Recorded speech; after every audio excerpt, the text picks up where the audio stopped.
அமெரிக்க சத்யசாய் கவுன்சிலின் தலைவர் doctor Hislop தமக்கு சத்யசாய் பாபா வருவித்துக் கொடுத்த தனித்துவமான சிலுவை பற்றிய அனுபவத்தை இப்படி விவரிக்கிறார். நாங்கள் இந்தியாவில் உள்ள பண்டிப்பூர் வனத்தில் அப்போது இருந்தோம். சிவராத்திரியை அந்த வனத்தில் கொண்டாட ஒரு நல்ல இடத்தை சுவாமி காரில் வட்டமிட்டபடி தேடினார். சுவாமி மணல் நிறைந்த ஆற்றங்கரையை தேர்ந்தெடுத்தார்.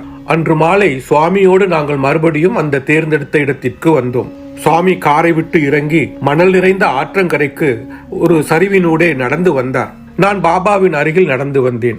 நாங்கள் ஒரு புதரை கடந்து சென்ற போது சுவாமி 2 குச்சிகளை உடைத்து அவற்றை ஒன்றன் மேல் ஒன்று வைத்து, "இஸ்லாப், இது என்ன?" என்றார். சுவாமி, "இது ஒரு சிலுவை" என்று நான் பதில் அளித்தேன். பாபா தனது கைகளில் அந்த குச்சிகளை மூடிக்கொண்டு 3 முறை ஊதினார்.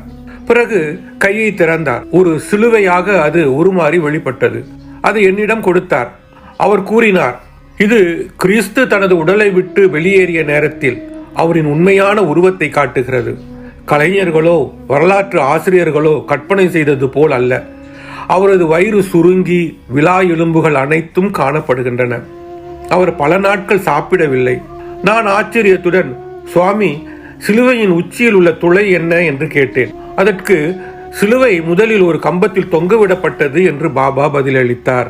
பின்னர் பாபா தொடர்ந்தார், "இந்த சிலுவையில் உள்ள வூட் மரக்கட்டையும் கிறிஸ்து சிலுவையில் அறையப்பட்ட சிலுவையின் மரக்கட்டையும் ஒன்றுதான்.